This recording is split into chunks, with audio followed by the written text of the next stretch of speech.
We are survivors. Mankind brought low by disease, war, and devastation. But now, we harness new riches and new powers. We look beyond the world we know. And together, 1352, the Sahara, the largest desert on the planet, a searing wilderness, the size of the United States, the toughest challenge an explorer can face. Ibn Battuta. He left Morocco at age 21, vowing never to travel the same road twice. He's explored over 40 countries, but this is his first time in the Sahara. We set off into a desert totally devoid of settlements.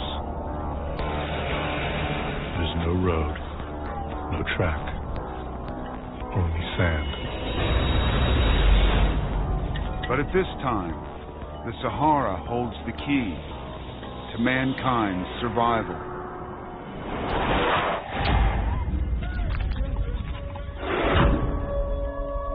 The plague rages through Asia, Europe, and the Middle East. It's killed up to a fifth of the world's population. In Damascus, Syria, Ibn Battuta records 2,400 deaths in a single day. But the Sahara is a barrier against the pandemic. With temperatures up to 135 degrees, the plague can't survive the heat of the desert. Few living things can. The Sahara is vast. It's the definition of a horrible place to be. There's no water. It's incredibly hot. Your eyes are playing tricks on you. Your mind starts playing tricks on you. It's an incredible ordeal. The body's cooling system shuts down.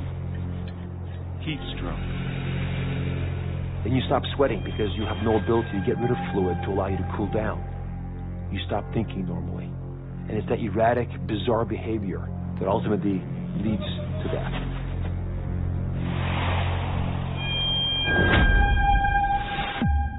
Ibn Battuta's life in the hands of his traveling companions, the Tuareg.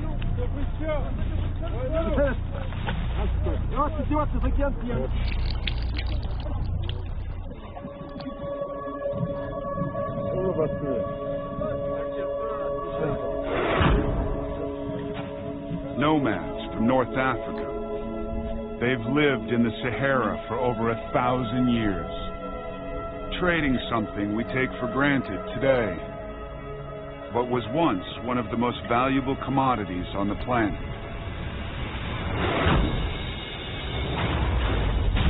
Salt. Salt was everything. Salt was literally the difference between life and death.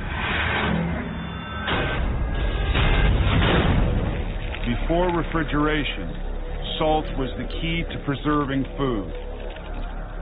It absorbs water and stops bacteria from growing. Salted food can last for a year without spoiling.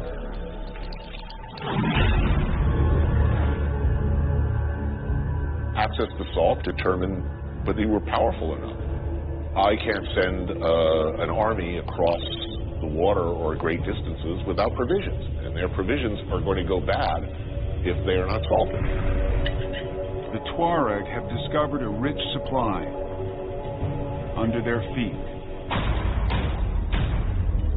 Millions of years ago, the Sahara was a sea.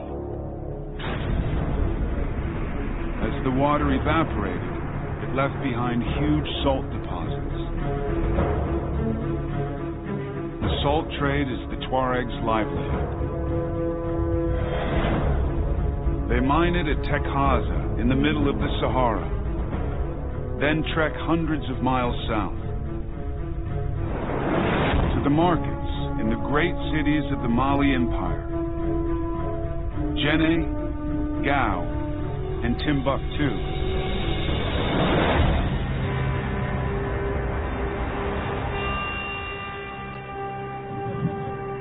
But it is a dangerous journey in a deadly landscape.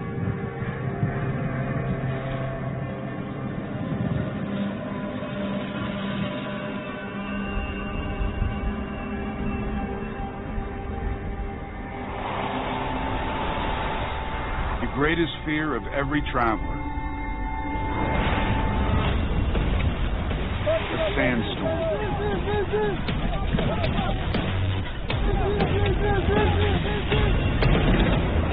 Whipped up in seconds by 70-mile-per-hour winds. When a sandstorm hits, it fills the air with sand, it fills your lungs, it fills your eyes and your nose. You can't see. This wind and this sand can strip the paint off a car.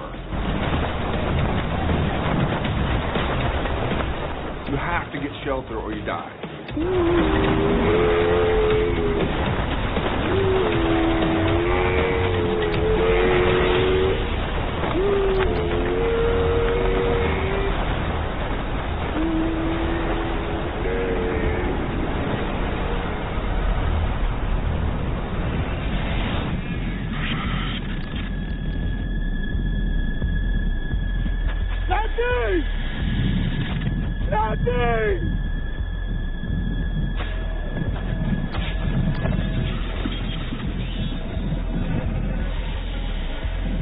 One of our party was lost in the desert. After that, I never went ahead or never lagged behind again.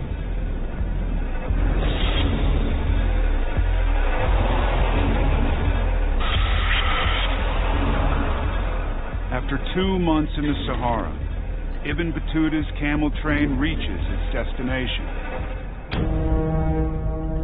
the cities of Mali.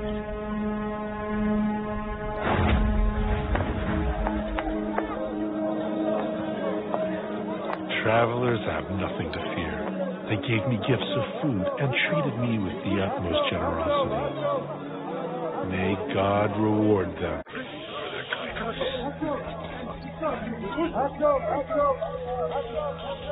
Tuareg merchants can now trade their precious cargo.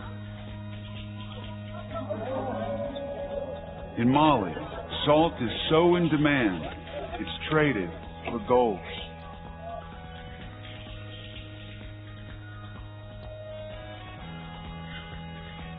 Today, most gold in the world has to be mined deep underground.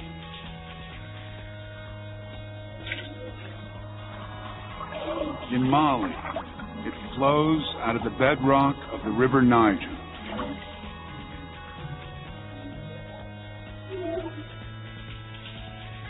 This time, as much as 2/3 of the world's known gold reserves are in West Africa.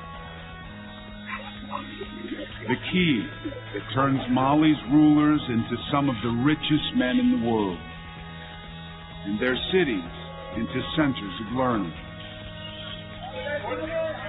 Timbuktu University, one of the oldest in the world. The first in sub-Saharan Africa, up to 25,000 people, a quarter of the population, students. Over 300,000 scrolls. One of the greatest libraries in the Islamic world. Scholars from lots and lots of places went there to study the scrolls. It was the World Wide Web. It was the place where information was held. This is Africa's golden age.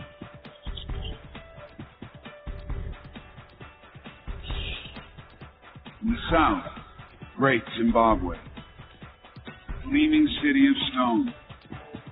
legendary site of King Solomon's Mines.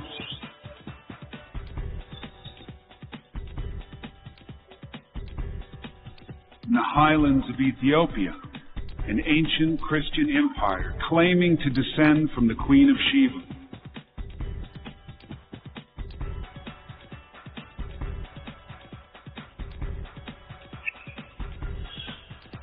And on the east coast, Kilwa, one of Africa's busiest ports.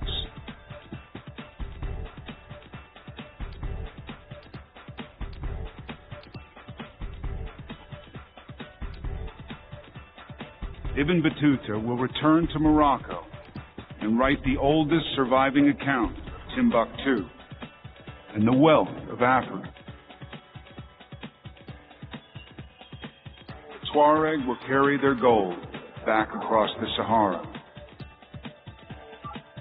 Its destination across the Mediterranean to Europe. African gold will be key to the greatest explosion of ideas the Western world has ever known. It'll make some men rich, and others wrecked.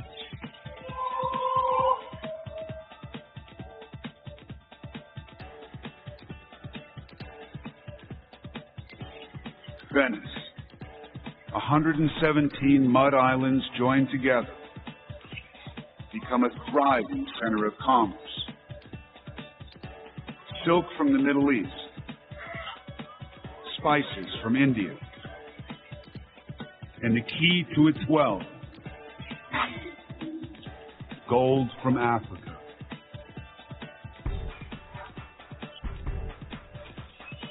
A young Venetian, Pietro Venier, hoping to get rich as a partner in a bank, the Priuli brothers.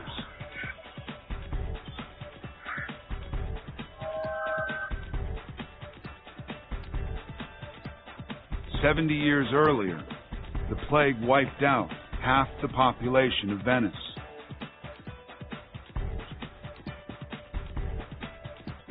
But in the story of mankind, disaster creates opportunity.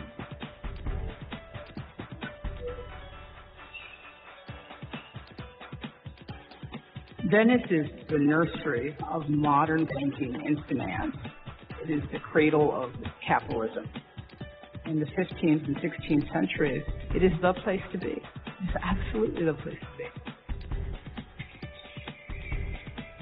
In Venice, African gold is minted into ducats, an international currency.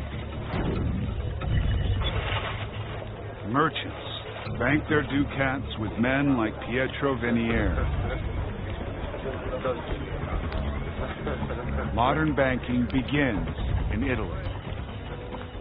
At the benches, the banchi, where money changes hands. They would go to banks to borrow for personal loans, and they would go to banks to borrow for commercial loans. Many of the same reasons we go to banks today.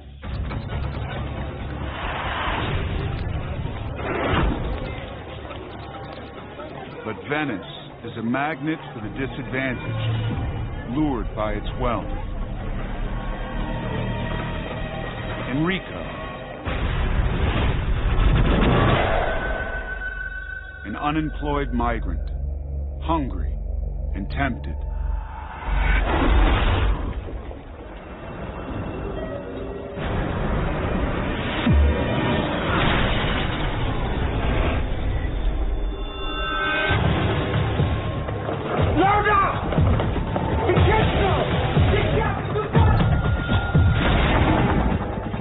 $340 ducats, over 2 pounds of gold.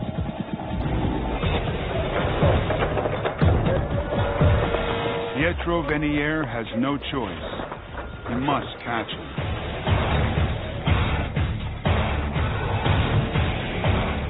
When the trust in your banker disappears, the banker's future has disappeared. His word doesn't count for anything. His promises don't count. And if your promises don't count, you're out of business.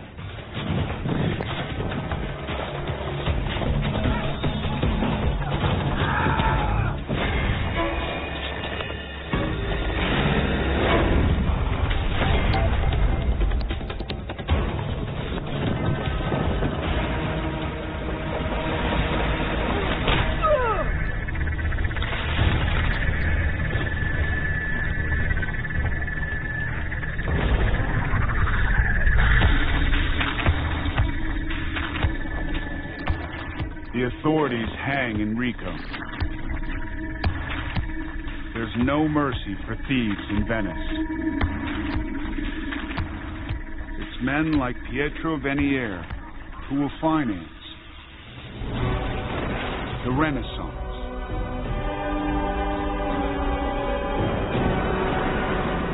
The greatest flourishing of learning and culture mankind has ever known.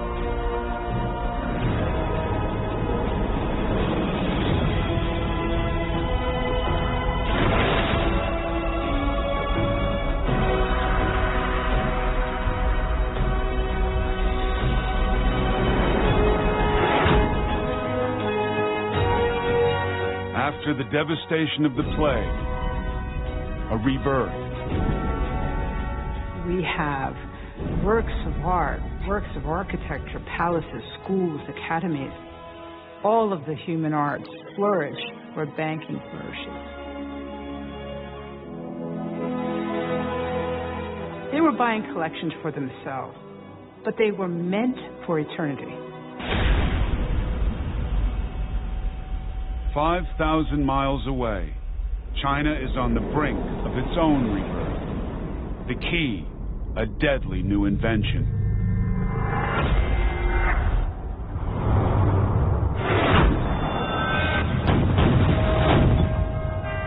For a century and a half, the Mongols have ruled China.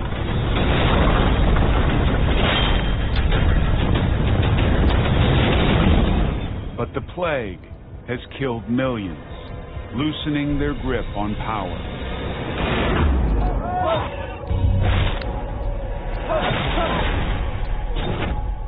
(1356) outside Nanjing, a gang of three plots a revolution. Their leader, Zhu Yuanzhang.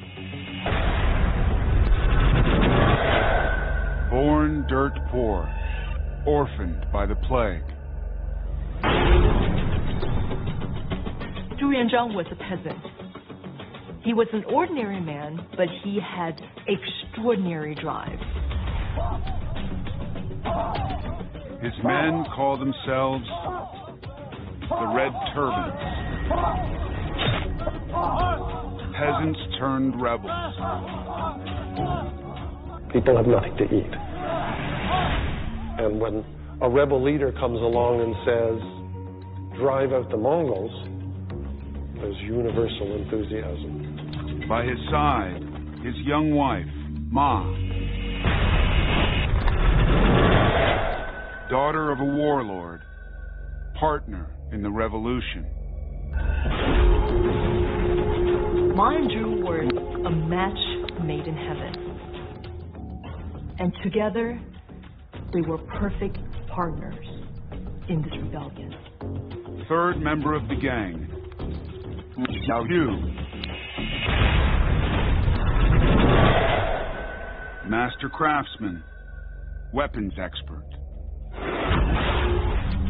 Xiao Yu was not just a soldier, but also one of the great brains behind this operation. Mongol soldiers are trained to use a bow and arrow with deadly accuracy.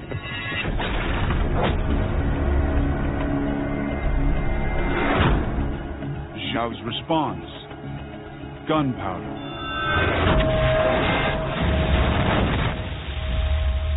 Invented 300 years earlier by Chinese monks looking for the elixir of life. It's a novelty, used mostly in fireworks, until its power is realized as an explosive.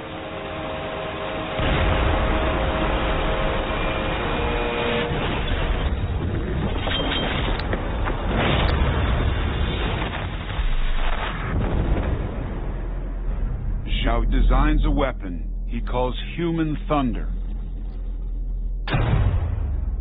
A small stone propelled by an explosive charge. A lethal combination.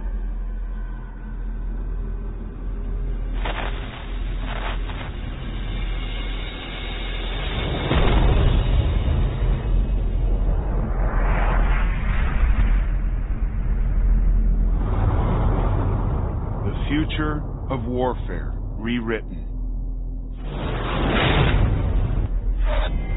Power will transform his world.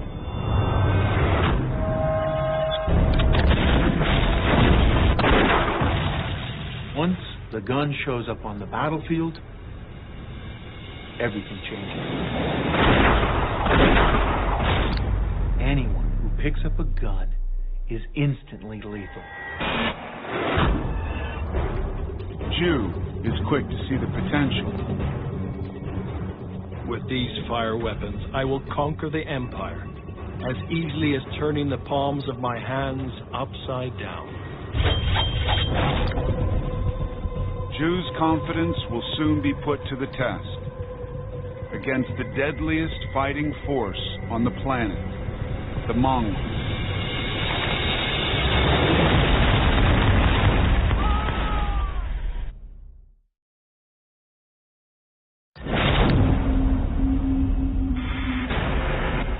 150 years after Genghis Khan invades their homeland, Zhu Yuanzhang leads the Red Turbans at the city of Nanjing, a peasant army to drive the Mongols out of China. The key to their strategy? A weapon that will change mankind. The gun.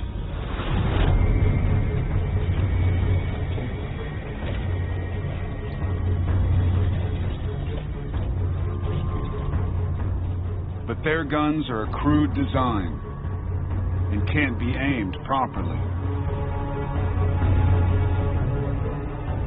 The problem of early firearms is having the pellets leave the gun and go in the direction you want them to.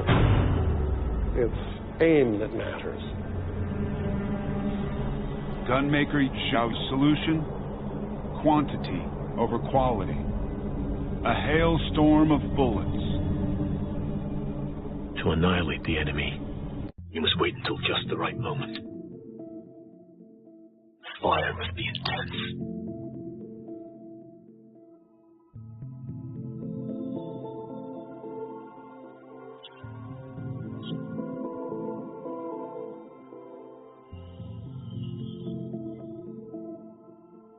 One firearm makes no difference, but 100 firearms makes a big difference, and 1,000 makes even more.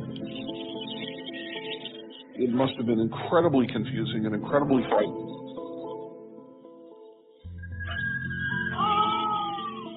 It is a game changer. Old school defenses, old school technology is no longer effective against the gun. Zhao's gun levels the battlefield and allows a band of rebels to take on the deadliest army in the world.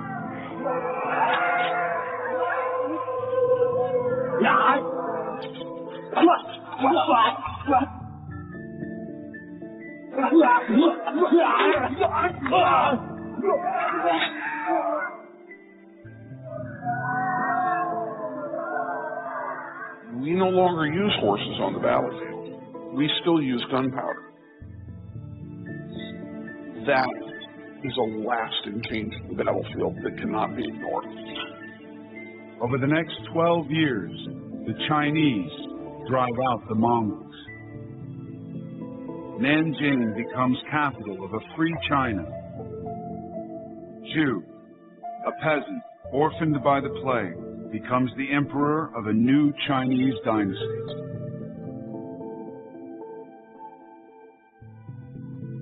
And his wife Ma, the empress, the most powerful woman on the planet, When Zhu Yuanzhang founds his dynasty, he calls it Ming, which means bright. The Mongols are darkness, and he is light. The Ming dynasty lasts for 300 years. Its rulers live in the Forbidden City, a vast palatial compound. No one can enter or leave without the emperor's permission.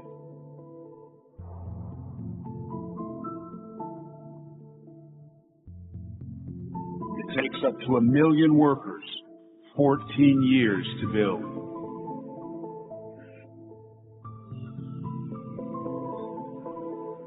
On the borders of China, an even greater engineering project.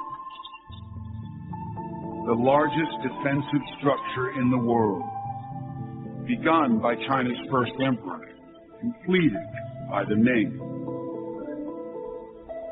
Over 5,500 miles long, 20,000 towers. The Great Wall of China.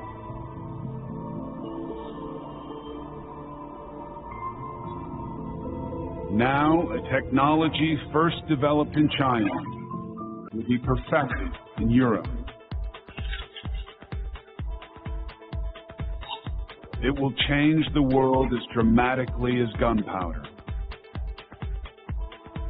1450, Mainz, Germany. Johannes Gutenberg.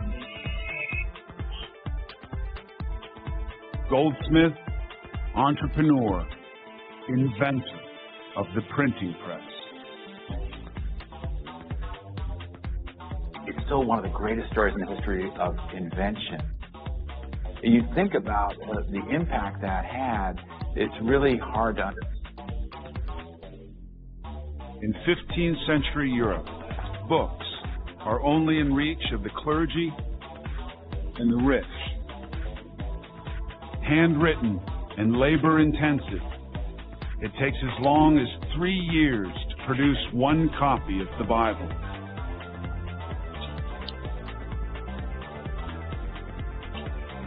It was like having this powerful force, knowledge, that's locked in these objects called books. And almost nobody has these things. The Chinese invented woodblock printing 700 years earlier. But it was slow, complex work. People knew how to press blocks of wood, but his innovation was to turn it into an industrial process. Manufacture books. No one had ever done that before. A goldsmith by trade. He carves letters in metal that can be moved around and rearranged. An infinite variety of words and sentences. Print the text. A modified wine press. He's been working on his invention for over a decade, but now he has run out of money. He persuades a wealthy businessman to see the press in action and invest in it. It really works.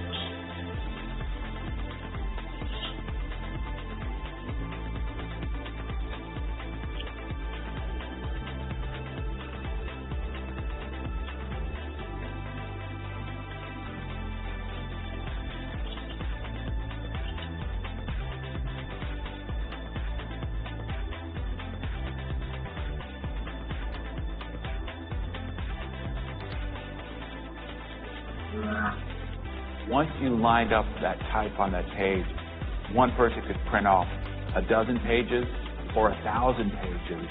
It didn't matter. The information age begins here.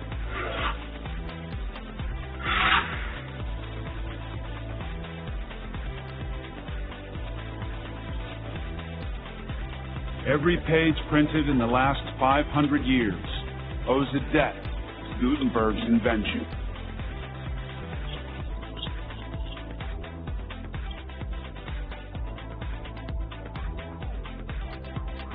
With an investment of 800 guilders, the equivalent of over $1 million, his printing press goes into production. He prints 180 copies of the Bible. Another 6 billion have been printed since.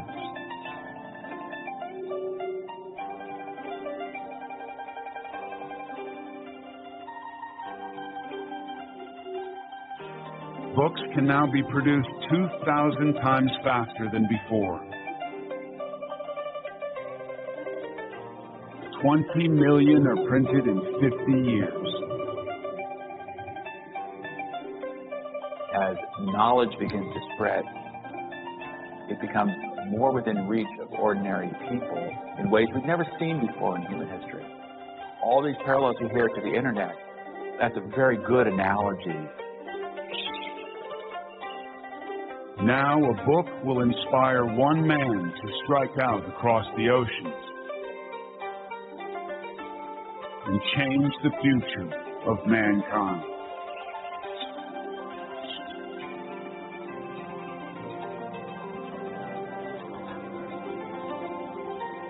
(1476), off the coast of Portugal, an Italian sailor shipwrecked and left for dead by pirates.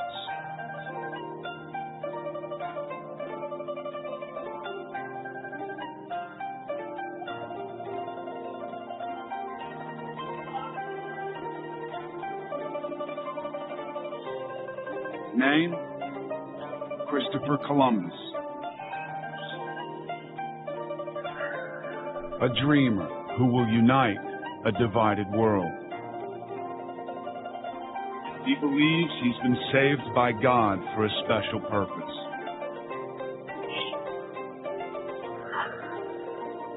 In certain cases, an individual makes a huge impact.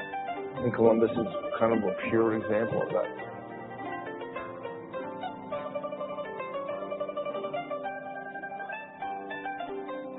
He settles in Lisbon, Portugal. With the help of his brother Bartholomew, he begins to pursue a dream.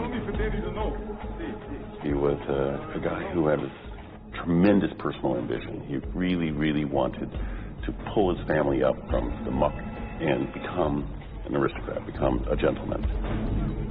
His dream is inspired by a book written 200 years earlier, but thanks to the printing press has become a bestseller. After the Bible, the most widely read book in Europe, The Wonders of the World by Marco Polo.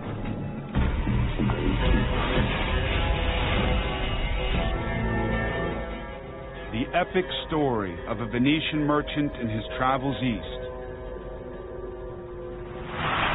through the Holy Lands, Central Asia, and on to the exotic teeming cities of China.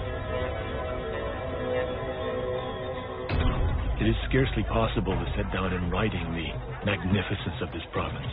Here they weave gold tissues, as well as every other kind of silk and cloth. The city contains merchants of great wealth and an incalculable number of people.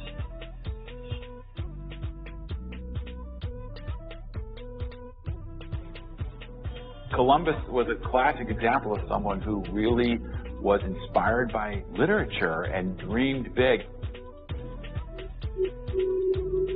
He's possessed with this kind of desire to win the lottery of life. He wanted to be the next Marco Polo.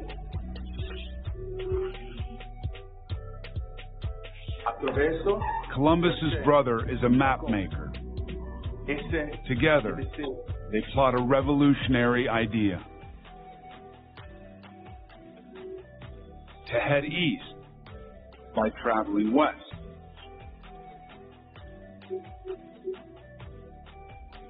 Not over land like Marco Polo, but by sea.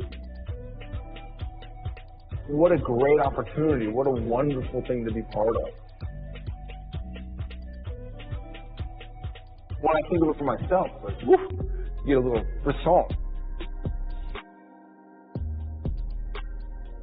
Map makers at the time know nothing about the Americas. To them, this double continent doesn't exist. They believe there's a vast, uncrossable ocean between Europe and Asia. Columbus thinks they're wrong, that the world is smaller than they realize. And it's quite easy to sail from Europe to China. When Columbus said, let's sail west, they had a picture of the earth in their mind. They said, are you crazy? No. For almost a decade, Columbus tries to finance his crazy scheme. He's turned down by the rulers of Portugal, Venice, and Genoa. But the balance of power in Europe is changing. With the help of the gun. It hasn't stayed a Chinese secret. Almost as soon as the Chinese had invented the first proper gun, within 40 years, this had spread all the way to Europe. No invention had ever moved as fast in the entire history of the world.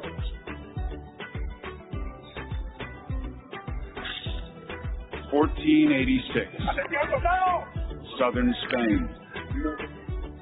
130 years after the Red Turbans, another rebel army fights for independence.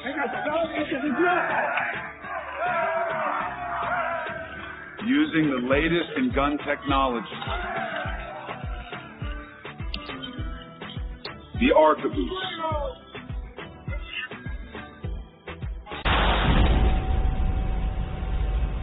Technology is always improving, but there's nothing like war to give an outsized advantage to whoever has that slight technological edge.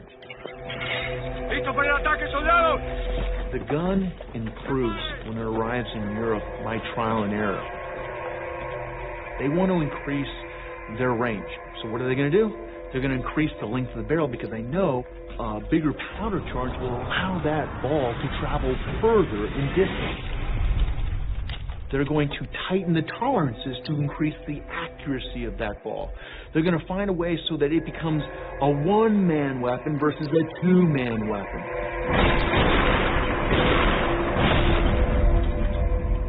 The real breakthrough came with a trigger mechanism. A lever that operated an arm that brought this burning match cord down into the priming.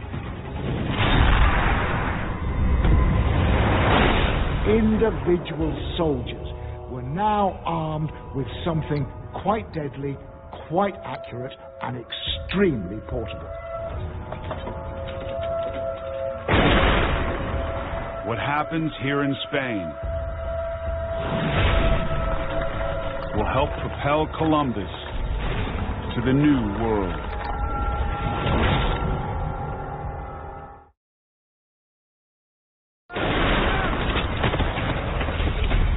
Elora, southern Spain, 1486. A Spanish army below the walls of an Islamic fortress.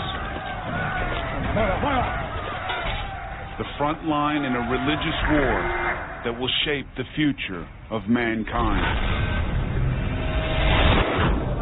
For more than 700 years, Spain has been run by the Moors, Muslims from North Africa. They create their own cities with their own architecture, centers of learning, preserving the knowledge of the ancient world.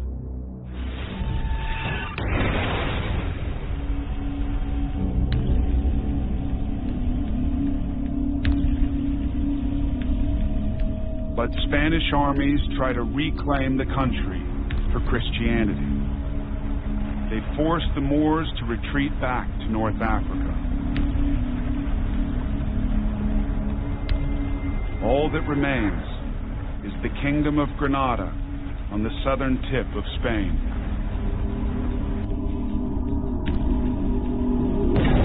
Key to the conquest of Granada, the fortress of Alhora. If the Spanish are to reclaim their country, they need to capture this Moorish stronghold. A Spanish captain, Gonzalo Fernandez de Cordoba. Young, ambitious, known in court as the Prince of Cavaliers. Cordoba will become one of Spain's greatest generals, a tactical genius, and champion of the arquebus. The gun is deadly, but only at close range. He needs his men to be nearer the enemy.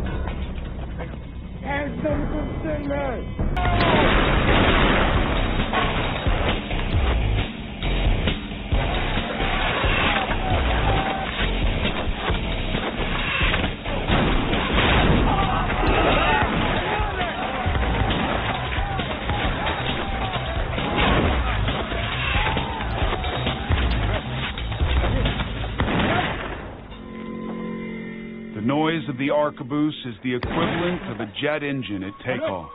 Manuel! Manuel, mírame! Tranquilo, mirad de mí! Soldiers deafened.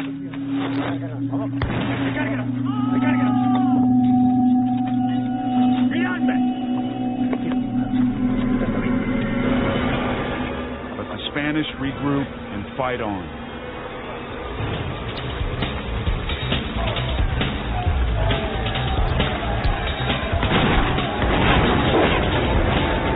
The closer they get, the more effective their guns.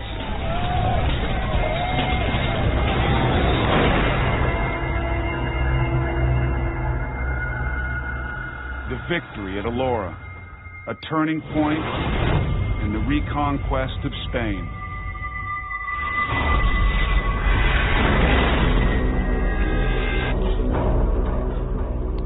Over the next 6 years, city after city falls to the Spanish. January 2nd, 1492. A day that changes the destiny of mankind. Spanish monarchs Ferdinand and Isabella ride victorious into Granada. Gonzalo de Cordoba helps negotiate the surrender of the Moors. A Spanish chronicler calls it the most blessed day there has ever been. In the crowd, one man senses an opportunity.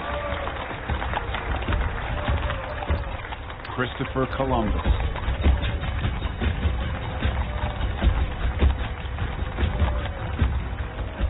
Everybody's walking around with their chest puffed out, looking for new things to do. Now that we have our own country back, we can start trading for luxury goods with the Chinese, and lo and behold, Columbus shows up. Spain is the new power in Europe. Ferdinand and Isabella will fund Columbus's dream. He'll sail under a Spanish flag. Contact between East and West once brought death and disease. But mankind has unlocked the keys to a new future, harnessing the power of gold, gunpowder, and the printed word.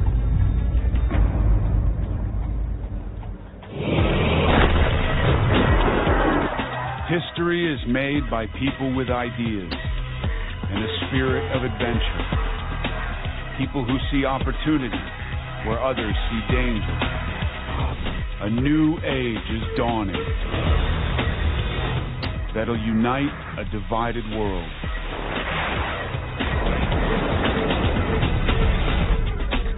The age of exploration.